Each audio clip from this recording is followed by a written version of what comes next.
কোরআনে কারীমের মধ্যে আল্লাহ পাক এই পৃথিবীর বুকে যারা আরামের টাটকা সুখগুলি আরামগুলি যারা বর্জন করে আল্লাহ রাব্বুল আলামিনকে বিশ্বাস করে যারা জীবন পরিচালনা করেছে, আল্লাহ পাক তাদের জন্য জান্নাত রেখেছেন এবং তাদের জন্য বলছেন সাবিকু ইলা মাগফিরাতিম মির রাব্বিকুম ওয়া জান্নাতিন আরদুহা কাআরদিস সামাই ওয়াল আরদ উইদ্দাত লিল্লাযীনা আমানু বিল্লাহি ওয়া রাসূলিহি।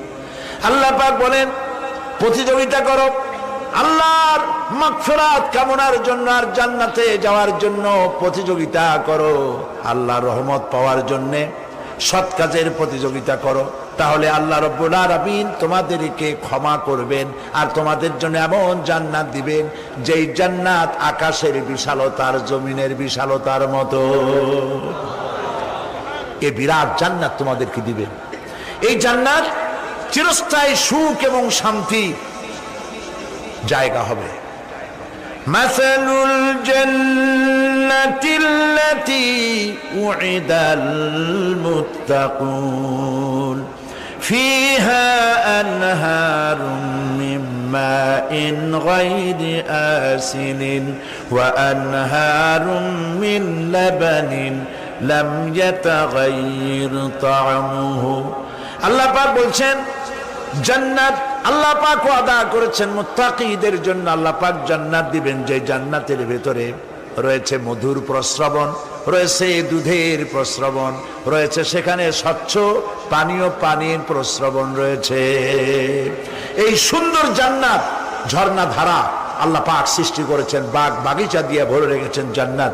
সেই জান্নাতে জান্নাত হবে এয়ার কন্ডিশন, রৌদ্রের তাপ হবে না সেখানে, রৌদ্রের খরতাপ হবে না সেখানে, ঠান্ডার প্রচন্ডতা থাকবে না। কিরকম হবে জায়গাটা?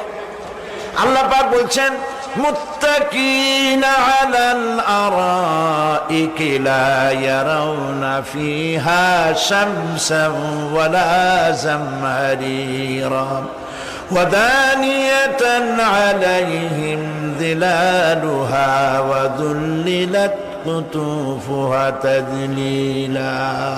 আল্লাহ পাক এমন জান্নাত রেখেছেন, সেই আল্লাহ পাক সেই জান্নাতের ভিতরে জান্নাতীরা ঠেস লাগায়া মুখোমুখি অবস্থায় তারা সেখানে বসবে আর জান্নাতীদের মনের মধ্যে কোনো দুঃখ থাকবে না, পেরেশানি থাকবে না। পৃথিবীতে মানুষের দুঃখ থাকে, পেরেশানি থাকে, সেখানে কোনো দুঃখ আর পেরেশানি থাকবে না। সেই জায়গাটা হবে শীতাতপ নিয়ন্ত্রিত, না শীত না গরম, চির বসন্ত বিরাজ করবে। জান্নাতীরা সেখানে থাকবে। এই সুন্দর জান্নাত আল্লাহ পাক রেখেছেন মুত্তাকীদের জন্য। সুবহানাল্লাহ। কাফেরদের জন্য জান্নাত হবে, জাহান্নাম হবে চিরকাল। খালিদিনা ফিহা আবাদান, চিরকাল কাফেরেরা জাহান্নামে থাকবে। সর্বশেষ যে ব্যক্তি জাহান্নাম থেকে মুক্তি লাভ করবে তাকে আল্লাহ পাক বলবেন, ফেরেশতাদেরকে বলবেন, ও আমার ফেরেশতারা আমার এই বান্দাকে জান্নাত এবং জাহান্নামের মাঝখানে রেখে দাও। জান্নাত এবং জাহান্নামের মাঝখানে লোকটি যখন থাকার জায়গা পাবে সে জান্নাতের দিকে তাকায়া দেখবে আর কাঁদতে থাকবে। আল্লাহ পাক জিজ্ঞেস করবেন, বান্দারে যুগের পর যুগ ধরে জাহান্নামে কেঁদেছো, আমি রব্বুল আলামিন জাহান্নাম মাফ করে দিয়া জান্নাত জাহান্নামের মাঝখানে রেখে দিয়েছি, আযাব থেকে তো বেঁচে গেছো, এখন কান্দো কেন? লোকটি বলবে, রব্বুল আলামিন কান্দি এই কারণে, জাহান্নাম থেকে মাফ করেছো, তোমার শুকরিয়া আদায় করি। জান্নাত তো আমার কপালে নাই, কিসমতে নাই, কিন্তু জান্নাত আমি এখান থেকে দেখতে পাচ্ছি, জান্নাতের সুঘ্রাণ আমার নাকে আসতেছে, কপালে নাই যাওয়ার। আমি কাঁদি এই জন্য, তুমি যদি মেহেরবানি করে আমাকে জান্নাতের দরজার কাছে একটু দাঁড় করায় দিতা, প্রাণ ভরে তোমার জান্নাতের দৃশ্যটা একটু দেখতাম। আল্লাহ পাক তার আরজি পূরণ করবেন, বলবেন যাও, ফেরেশতাদের বলবেন এর জান্নাতের দরজার কাছে দাঁড় করায় দাও। জান্নাতের দরজার কাছে দাঁড়িয়ে লোকটি আবার কান্না শুরু করবেন। আল্লাহ পাক প্রশ্ন করবেন, এবার কান্দো কেন? লোকটি বলবে রব্বুল আলামিন কান্দি এই কারণে জান্নাতের এই দরজায় দাঁড়ায়া, জান্নাতের অফুরন্ত নেয়ামত কিছুই ভালো করে দেখা যায় না, শুধু অল্প জায়গা দেখি। যদি তুমি আমারে দয়া করে জান্নাতের মাঝখানে দাঁড় করায় দিতা, চতুর্দিকে তাকায়া তাকায়া দেখা কলিজারে ঠান্ডা বানাইতাম। তবে আমি ওয়াদা করি জান্নাতের কোনো নাজ নেয়ামত, কোনো ফল আমি খাবো না, ধরবো না, সইব না। একটুখানি মেহেরবানি করে মাঝখানে দাঁড় করাইয়া দাও, জান্নারে ঠান্ডা করি। আল্লাহ রব্বুল আলামিন ফেরেশতাদের বলবেন আমার এই বান্দারে জান্নাতের মাঝখানে দাঁড় করাইয়া দে। আল্লাহর নবী বলেন জান্নাতের মাঝখানে দাঁড়িয়ে লোকটি আগের চাইতে আরো জোরে চিৎকার মেরে কাঁদতে থাকবে। আল্লাহ পাক বলবেন বান্দারে কি হলো তোর? দরজার কাছে আসতে চাইছি রে, আইনা দিলাম। আবার এবার মাঝখানে আসতে চাইছো, তাও এনে দিয়েছি, আবার কান্দো কেন? লোকটি বলবে রব্বুল আলামিন এবার কান্দি এই জন্যে তুমি যখন দয়া করে একটিবার জান্নাতের মাঝখানে এনে আমাকে দাঁড় করায় দিয়েছো, তুমি রহমান রহিম গফুরুর রহিম, এই জান্নাত থেকে আবার আর বাইর করে দিও না। আল্লাহ রাব্বুল আলামিন বলবেন ও আমার বান্দারে, আমার এই জান্নাত তোর খুব পছন্দ হয়েছে নাকি? লোকটি বলবে রব্বুল আলামিন কলিজা ঠান্ডা হয়ে গেছে, ভাবতেও পারি না এই জান্নাত এত সুন্দর। আল্লাহ পাক বলবেন বান্দারে এরকম একটি নয়, দুইটা নয়, তোর জন্য আমি 10টা জান্নাত এরকম রিজার্ভ করে রাখছি। সুবহানাল্লাহ। আল্লাহ পাককে ভয় করে পৃথিবীর সমস্ত পাপ থেকে যারা নিজেকে রক্ষা করবে আল্লাহ তাদের জন্য এই জান্নাত রেখে দিয়েছেন। সুবহানাল্লাহ। সেই জান্নাতের রিসিপশন আপনারা আন্দাজ করতে পারবেন না রিসিপশন কারে কয়। কি এর প্রধানমন্ত্রী আর প্রেসিডেন্ট 4-5টা পুলিশ আর আর্মি আসে একটা ফট করে সেলুট মারলো, বাস শেষ হয়ে গেল, এরকম না। জান্নাতীদেরকে রিসিপশন দেওয়া হবে। জান্নাতীরা যখন আল্লাহর হুকুমে জান্নাতের দিকে যেতে লাগবে, আর যখন জান্নাতের কাছে চলে যাবে আল্লাহ রাব্বুল আলামিন শোনায় দিচ্ছেন হাত্তা ইযা জাউহা ফুতিহাত আবওয়াবুহা ওয়া ক্বালা লাহুম খাজানাতুহা সালামুন আলাইকুম তিবতুম ফাদখুলুহা খালিদিন। সুবহানাল্লাহ। জান্নাতীরা যখন জান্নাতে প্রবেশ করার দরজার মুখোমুখি হবে, দ্বার রক্ষীগণ তখন বলবে সালামুন আলাইকুম, আল্লাহর শান্তি তোমাদের উপরে বর্ষিত হোক। সুবহানাল্লাহ। দুনিয়ার টাটকা টাটকা সুখগুলি 2 পা দিয়ে ঠেলে দিয়েছো, টাটকা সুখগুলি গ্রহণ করো নাই, হারাম খাও নাই, আল্লাহর দ্বীন কায়েমের জন্য রক্ত দিয়েছো, জীবন দিয়েছো, কষ্ট করেছো, আল্লাহকে ভয় করেছো। আমাদের সালাম গ্রহণ করো, জান্নাতের মধ্যে ঢুকে যাও চিরকালের জন্য। সুবহানাল্লাহ। আর বাইর হওয়া লাগবে না, চিরকাল এই জান্নাতের মধ্যে তোমরা বসবাস করতে পারবে, আল্লাহ রাব্বুল আলামিনের ফেরেশতারা বলে দিবেন। জান্নাতের মধ্যে আল্লাহ পাক হুরদের সঙ্গে জান্নাতীদের বিয়ের ব্যবস্থা করে দিবেন। কোরআনে কারিমে আল্লাহ পাক বলেন মুত্তাকিনা আলা সুরুরিম মাসফুফাতিন ওয়া যাওয়াজনাহুম বিহুরিন ঈন। সামনাসামনি ভাবে সাজানো সারি সারি আসন সমূহের উপর তারা ঠেস লাগায় বসে থাকবে, আর আল্লাহ রাব্বুল আলামিন হুরদের সাথে জান্নাতীদের বিয়ের ব্যবস্থা করে দিবেন। যেসব হুরের সঙ্গে বিয়ে হবে তাদের আল্লাহ পাক বিবরণ দিচ্ছেন কি রকম হবে তারা।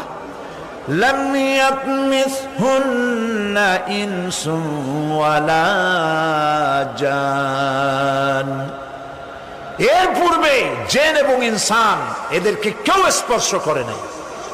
কি রকম তারা?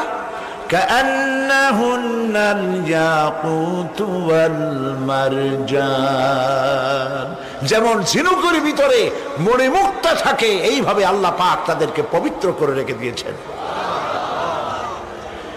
আমার প্রিয় ভাইরা, আল্লাহ রাব্বুল আলামিন কোরআনে কারীমের ভিতরে বলেছেন, ফাবিআইয়ি আলা'i রাব্বিকুমা তুকাদ্দিবান। জান্নাত দান করে আল্লাহ পাক এবার জান্নাতীদেরকে সম্বোধন করে বলবেন, ইয়া ইবাদি লা খাউফুন আলাইকুমুল ইয়াওমা ওয়ালা আনতুম তাহজানুন। হে আমার বান্দারা, লা খাউফুন আলাইকুমুল ইয়াওম, আজ আর কোনো ভয় নাই। সুবহানাল্লাহ, সুবহানাল্লাহ। আজ আর কোনো ভয় নাই, কোনো চিন্তাও নাই, আরামে এই জান্নাতের মধ্যে বসবাস করো। এরপরে আল্লাহ পাক জিজ্ঞেস করবেন, ও আমার জান্নাতীরা, আমি যেসব ওয়াদা করছিলাম আমার ওয়াদা মোতাবেক সমস্ত নিয়ামত পেয়েছো? তারা বলবে, হ্যাঁ পেয়েছি, সব নিয়ামত আপনার ওয়াদা মোতাবেক সব পেয়েছি। আল্লাহ রাব্বুল আলামিন বলবেন, সব পাও নাই, ওয়ালাদাইনা মাজিদ, আমার কাছে আরো বেশি আছে। সুবহানাল্লাহ, আমার কাছে আরো বেশি আছে। জান্নাতীরা বুঝবে না সে আরো বেশিটা কি, এর থেকে আর বেশি কি। প্রিয় ভাই সব, নবী করিম সাল্লাল্লাহু আলাইহি সাল্লাম বলেছেন, জান্নাতের সুখ আর শান্তি কোন চোখ নাই যা দেখেছে, যা কোন অন্তঃকরণ নাই যা কল্পনা করতে পেরেছে। এই জান্নাত মুত্তাকিদের জন্য আল্লাহ রাখছেন। সুবহানাল্লাহ। জান্নাতীরা ভাবতেও পারবে না সেই নিয়ামতগুলি কি। প্রিয় ভাই সব, সেই মুহূর্তে আল্লাহর নবী মুহাম্মদুর রাসূলুল্লাহ সাল্লাল্লাহু আলাইহি ওয়াসাল্লাম বলবেন, রব্বুল আলামিন, আমার উম্মতেরা জান্নাতীরা বুঝতে পারে নাই আপনার কাছে কি নিয়ামত আরো বেশি আছে। আমার এই উম্মতেরা জান্নাতীরা আপনার ওয়াদা মোতাবেক সব পেয়েছে, কিন্তু একটি জিনিস এখনো তাদের কিসমতে হয় নাই। সেই জিনিসটা হলো, যারা তার রবকে না দেখে শুধু কোরআন আর হাদিসের কথা শুনে আরবের ঘুম হারাম করে তাহাজ্জুদের নামাজ আদায় করেছিল, চোখের পানি ফেলেছিল, যারা জান্নাত দেখে নাই, জাহান্নাম দেখে নাই, আপনাকে ভয় করে যারা জীবন পরিচালনা করেছিল, যারা আপনাকে দেখে নাই, না দেখে শুধু কোরআন হাদিস বিশ্বাস করে যারা অকাতরে নিজেদের জীবন বিলায় দিয়েছিল, এই জান্নাতীরা এখন পর্যন্ত তার রবকে দেখতে পারে নাই। আল্লাহ রাব্বুল আলামিন তার সামনে থেকে ৭০,০০০ পর্দা সরে যাবে। আল্লাহ পাক বান্দাদের আরজি পুরা করার জন্য জান্নাতীদের সামনে তিনি জালোয়া ফরোজ হবে। কোরআন শরীফের ভিতরে আল্লাহ পাক বলেন, জান্নাতীরা তারা আল্লাহর দিকে, জান্নাতীরা তার রবের দিকে তাকিয়ে থাকবে, আর রব তার বান্দাদের দিকে তাকায়া থাকবে। প্রাণ ভরে জান্নাতীরা রবকে দেখবে। সুবহানাল্লাহ, আল্লাহ পাককে দেখবে। প্রাণ খুলে আজ দোয়া করি, রব্বুল আলামিন জান্নাতের যেই পরিবেশে, যেই জায়গায় তুমি দয়া করে তোমার গোলামদেরকে তুমি নিজেই দর্শন দিবে, দেখা দিবে। মনিব গো, ও আমাদের রব, আজ এই বিশাল জনসমুদ্র নিয়ে তোমার দরবারে আবেগ ভরা কণ্ঠে বলি, যেই অনুষ্ঠানটি তুমি এমন মুবারক অনুষ্ঠান করবে যেখানে তুমি জান্নাতীদেরকে দেখা দিবে, ওই জান্নাতের কোনো একটি, ওই অনুষ্ঠানের কোনো একটি কোনায় কানায় আমাদেরকেও দাঁড় করাইয়া দেখার তো।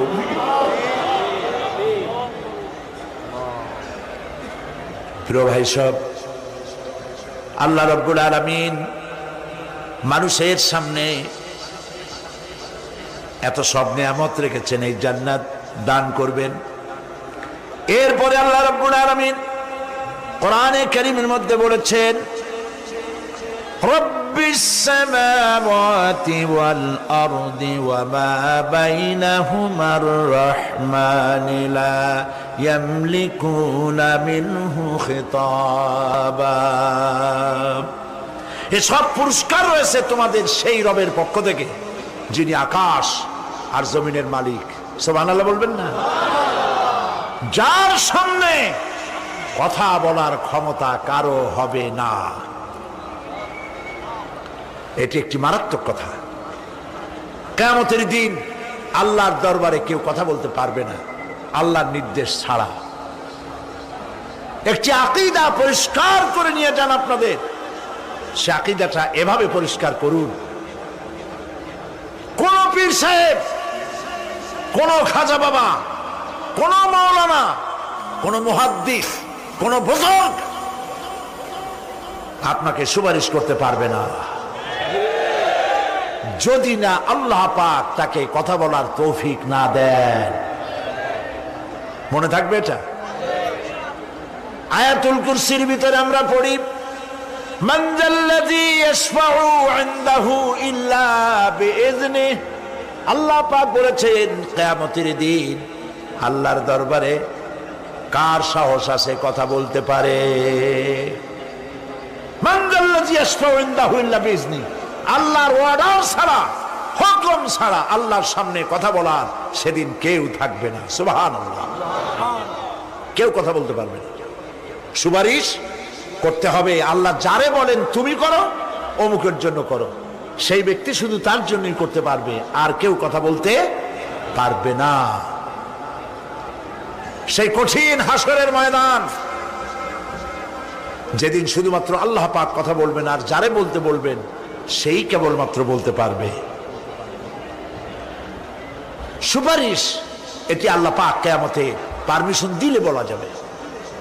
হযরত ইব্রাহিম আলাইহিস সালাম, হযরত ইব্রাহিম আলাইহিস সালাম কিয়ামতের দিন তার নিজের পিতা সম্পর্কে সুপারিশ করবেন। রব্বুল আলামিন, আমার আব্বার জন্য সুপারিশ করতেছি, মেহেরবানি করে জাহান্নাম থেকে তারে আপনি রক্ষা করুন।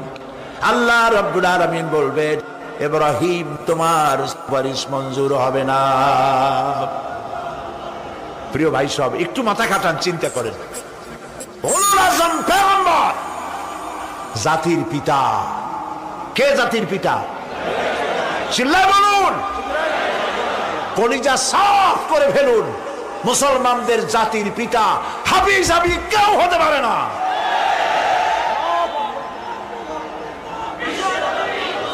মিল্লাতা আবিকুম ইব্রাহিম। ইব্রাহিম আলাইহিস সালাম এই মিল্লাতের পিতা। সুবহানাল্লাহ। হযরত ইব্রাহিম আলাইহিস সালাম কিয়ামতের দিন বলবেন, আল্লাহ আমার আব্বার জন্য সুপারিশ করছি। আল্লাহ পাক বলবেন মঞ্জুর হবে না। আজর তোমার পিতা হতে পারে, কিন্তু আমার খলিলকে আগুনে ফেলার জন্য নমরুদকে সে সহযোগিতা করেছে, আমি তোমার পিতাকে ক্ষমা করব না। নবী করিম সাল্লাল্লাহু আলাইহি সাল্লামকে সাহাবায়ে কেরাম জিজ্ঞেস করেছেন, হে রাসূল, আপনার আব্বা এবং আম্মার অবস্থা কি হবে? নবী করিম সাল্লাল্লাহু আলাইহি সাল্লাম কেঁদে ফেলেছেন, সব বলেছেন, আমি তাদের কোনো উপকারে আসব না।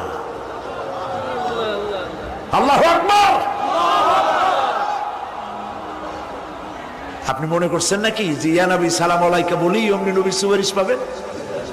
এত সহজ। কতগুলা রসগোল্লা খাইলেন আর বড় একটা মিছিল করলেন আর অমনি চলে যাবেন? পৃথিবীর সব মানুষ, সাহাবায়ে কেরাম বাদ দেন, পৃথিবীর সমস্ত মানুষ একত্রিত হয়ে আবু তালেব রাসূলুল্লাহকে যে ভালোবেসেছেন, ওর 1000 ভাগের 1 ভাগও সারা দুনিয়ার মানুষ রাসূলুল্লাহকেই ভালোবাসতে পারবে? পারবে? নিজের ছেলে আলীকে, আলী রাদিয়াল্লাহু তাআলা আনহুকে আলাদা বিছানায় শোয়াইয়া, ছোট্ট মানুষ হযরত আলী আলাদা জায়গায় রাখিয়া মুহাম্মদুর রাসূলুল্লাহ সাল্লাল্লাহু আলাইহি সাল্লাম এতিম মানুষ তারে কলিজার সাথে বুকের মধ্যে আশ্রয় দিয়ে আগলে রেখেছেন বুক ভরে। সেই আবু তালেব মৃত্যুর সময় নবী করিম সাল্লাল্লাহু আলাইহি সাল্লাম বলেছিলেন, চাচা একটি বার আমার কানে তাওহীদের কালেমা শোনায় দেন। আবু তালেব, তার কিসমতে ছিল না কালেমা। মরে যাওয়ার পর একজন সাহাবী বলেছিলেন, ইয়া রাসূলুল্লাহ, মৃত্যুর সময় আবু তালেবের মুখ আমি নড়তে দেখেছি, তিনি কালেমা পড়েছেন সম্ভবত। রাসূলুল্লাহ সাহেব বলেছেন, আমি শুনি নাই। এত ভালোবাসার পরেও হাদিস শরীফে এসেছে আবু তালেব জাহান্নামে যাবে। কোথায় যাবে? জাহান্নামে। সবচাইতে কম আযাব হবে কার? আবু তালেবের। কম আযাবটা কি? হাদিস শরীফে এসেছে কম আযাব হলো জাহান্নামের আগুন দিয়ে এক জোড়া জুতা তৈরি করে আবু তালেবের পায়ে পরিয়ে দেওয়া হবে। সেই জাহান্নামের আগুনের তৈরি করা জুতার তাপে আবু তালেবের মাথার ঘিলুগুলো টকবক করে বউ পড়তে লাগবে। এত ভালোবেসে যদি কিয়ামতে উপায় না হয়, আপনি ইয়া নবী সালাম আলাইকা, ইয়া রাসূল সালাম আলাইকা, আর কতগুলো জিলাপি খাইলেন, বড় একটা মিছিল করলেন। প্রিয় ভাই সব, এইসব বেদাত ছাড়ুন, এগুলি সুস্পষ্ট বিদআত। রাসূলুল্লাহকে ভালোবাসবেন, সাহাবীরা যেভাবে ভালোবেসেছেন ওইভাবে ভালোবাসবেন। আল্লাহ রাব্বুল আলামিন বলেন, যালিকাল ইয়াউমুল হক ফামান শাআ আত্তাখাযা ইলা রাব্বিহি মাআবা। এই দিনটি অবশ্যই আসবে, সেদিনটি নিশ্চিতভাবে আসবে। আর এখন যার ইচ্ছা সে তার রবের দিকে অগ্রসর হোক। ইন্না আনজারনাকুম আযাবান করিবান ইয়াওমা ইয়ানজুরুল মার'উ মা কদ্দামাত ইয়াদাহু ওয়া ইয়াকুলুল কাফিরু ইয়া লাইতানি কুনতু তুরাবা। ইন্না আনজারনাকুম আযাবান করিবা, খুব নিকটবর্তী একটি আযাব সম্পর্কে আমি তোমাদেরকে সতর্ক করে দিলাম। কে বলতেছেন? আল্লাহ পাক। লক্ষ্য করুন আল্লাহ কি বলছেন, খুব নিকটবর্তী একটি কঠিন শাস্তি, আযাব অর্থাৎ কিয়ামত, এ সম্পর্কে আমি তোমাদেরকে সতর্ক করে দিলাম। ইয়াউমা ইয়ানজুরুল মার'উ মা কদ্দামাত ইয়াদা, সেদিন প্রত্যেকটি লোক যা সে পাঠিয়ে দিয়েছিল এখানে, অর্থাৎ যা করেছিল সেগুলি সে দেখতে পাবে। আর তখন ওয়ায়াকুলুল কাফিরু ইয়া লাইতানি কুনতু তুরাবা। সেই কিয়ামতের ময়দানে অবস্থা দেখে কাফেররা বলবে, আহারে মানুষ না হইয়া যদি মাটি হইয়া যেতাম, যদি মাটি হতাম, যদি মানুষ না হয়ে না জন্মাতাম, আজ এই হাসরের ময়দানে এইখানে এই বিচারের মুখোমুখি হতাম না, মাটি হইলে বরং অনেক ভালো হতো।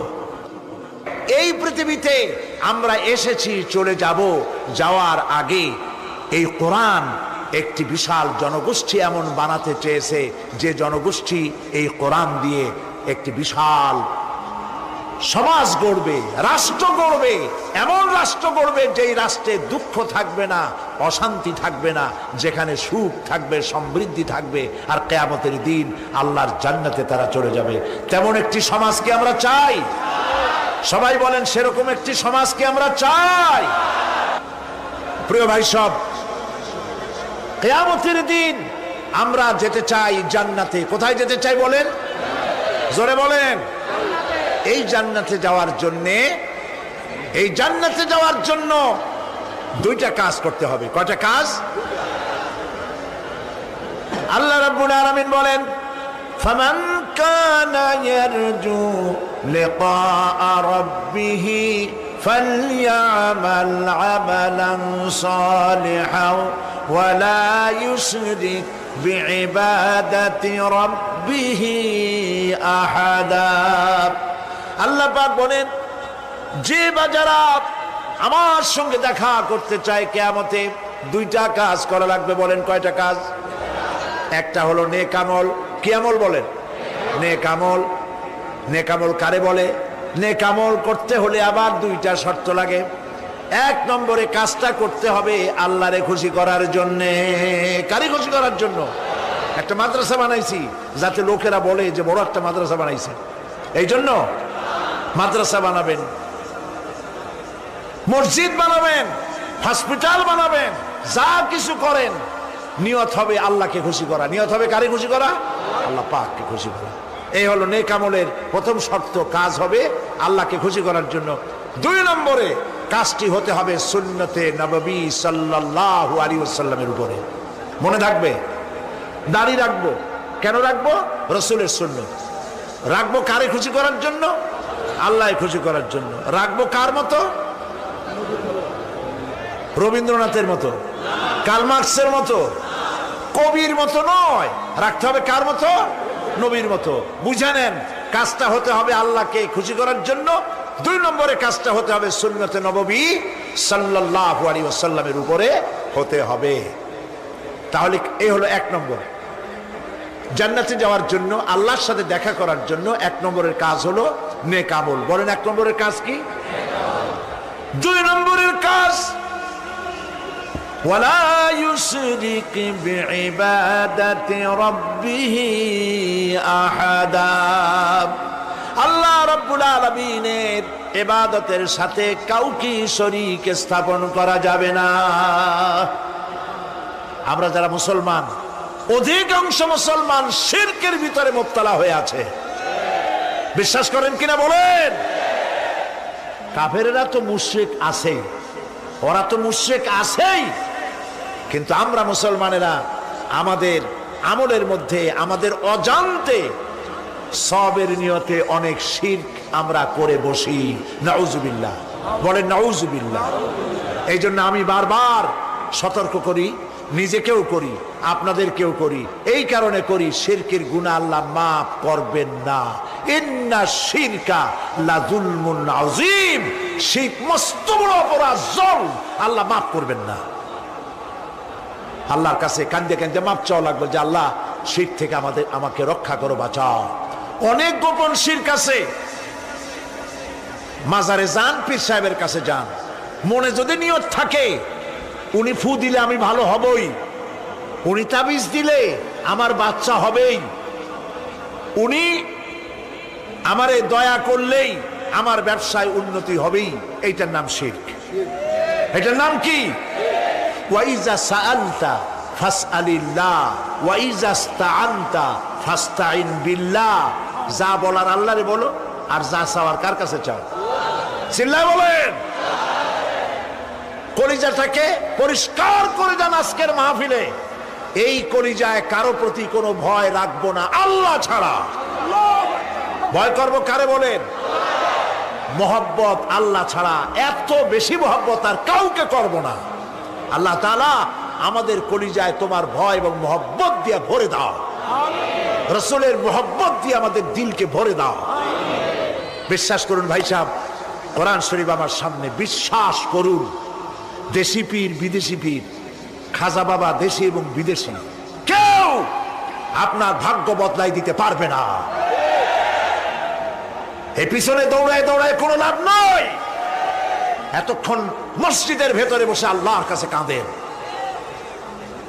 ওয়াকালা রাব্বুকুম উদউনি আস্তাজিব লাকুম।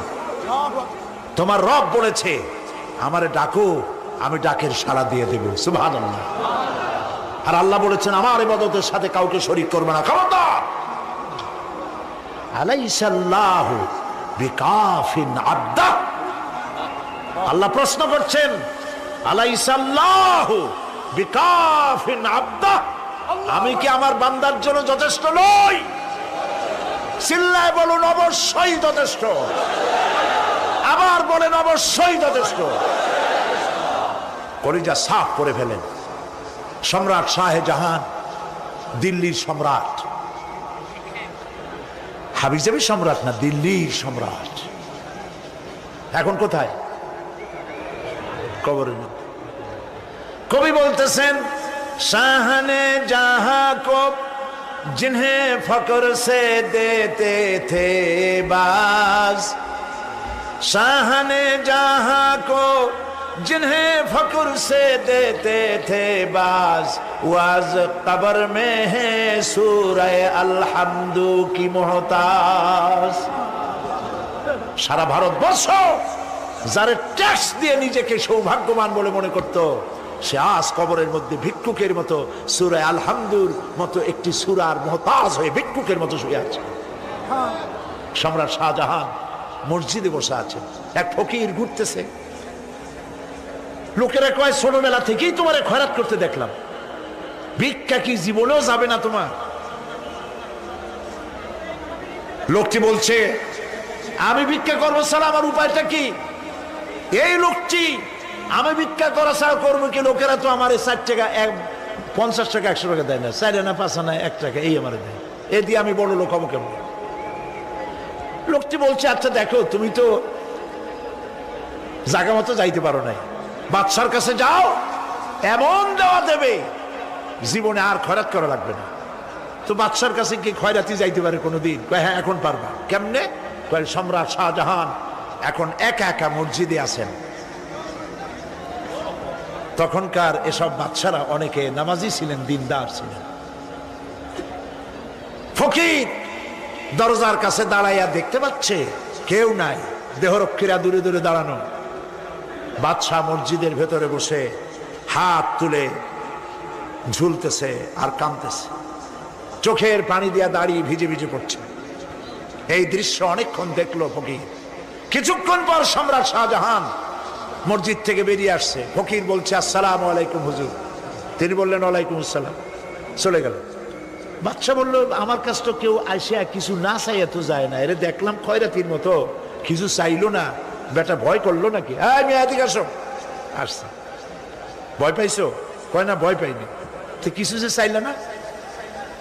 ফকির বলছে জাহাপানা সত্যিই কিছু চাইতে আসছিলাম। তারপর চাইলে না কেন? ফকির বলছে জাহাপানা সারা জীবন ভিক্ষা করেছি, আর আজ দিল্লির সম্রাটের কাছে বেশি পাওয়ার লোভে এসেছিলাম, কিন্তু আপনার দশা দেখা আমার জ্ঞানের চোখ খুলে গেছে। আমি লক্ষ্য করে দেখলাম আমি সম্রাটের কাছে চাইতে এসেছি, হাত তুলি নাই, বিনয় প্রকাশ করি নাই, চোখের পানি ফেলি নাই, কিন্তু লক্ষ্য করে দেখলাম দিল্লির সম্রাট আমার চাইতেও বড় ভিক্ষুকের মতো। আবার কোন সম্রাটের কাছে হাত তুলে কান্দে? আমার জ্ঞানের চোখ খুলে গিয়েছে, আমি বুঝতে পেরেছি সম্রাট কান্দে যেই সম্রাটের কাছে, তারে ছাড়া আর কারো কাছে জীবনে চাইব না। এই কথাই সূরা ফাতিহায় প্রত্যেক দিন পড়ি, বুঝি না কি পড়ি। ইয়াকা না'বুদু ওয়া ইয়াকা নাস্তাঈন। আয় আল্লাহ, একমাত্র তোমার গোলামি করি আর তোমার কাছে সাহায্য চাই, তুমি ছাড়া কারো কাছে সাহায্য চাই না। কলিজা সাফ করুন। কোন মরা পীর, কোন জিন্দা পীর আপনার মনের আশা পুরা করতে পারবে না, পারবে না, পারবে না।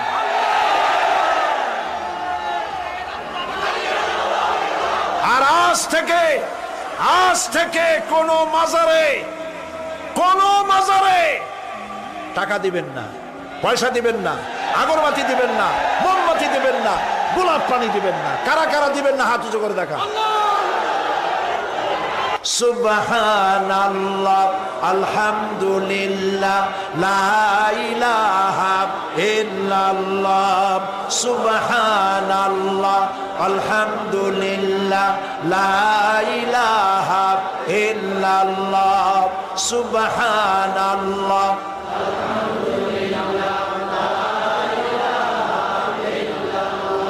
লা ইলাহা ইল্লাল্লাহ, মুহাম্মাদুর রাসূলুল্লাহ। আল্লাহুম্মা আমিন। রব্বানা যালামনা আনফুসানা ওয়া ইন লাম তাগফির লানা ওয়া তারহামনা লানাকুনান্না মিনাল খাসিরিন। রব্বুল আলামিন, तमाम পৃথিবীর মাটির নিচে যত মুমিন মুমিনাত শুয়ে আছে, আল্লাহ কবরগুলি কি জান্নাতের টুকরা বানায়া দাও। আয় আল্লাহ তাআলা, এই মুহূর্তে মনে পড়ে গেল আমাদের মা বাবার কথা। রব্বুল আলামিন, আমাদের আব্বা জান কত বছর আগে দুনিয়া থেকে বিদায় হয়ে গেল, নাম ধরে আর কেউ ডাকে না।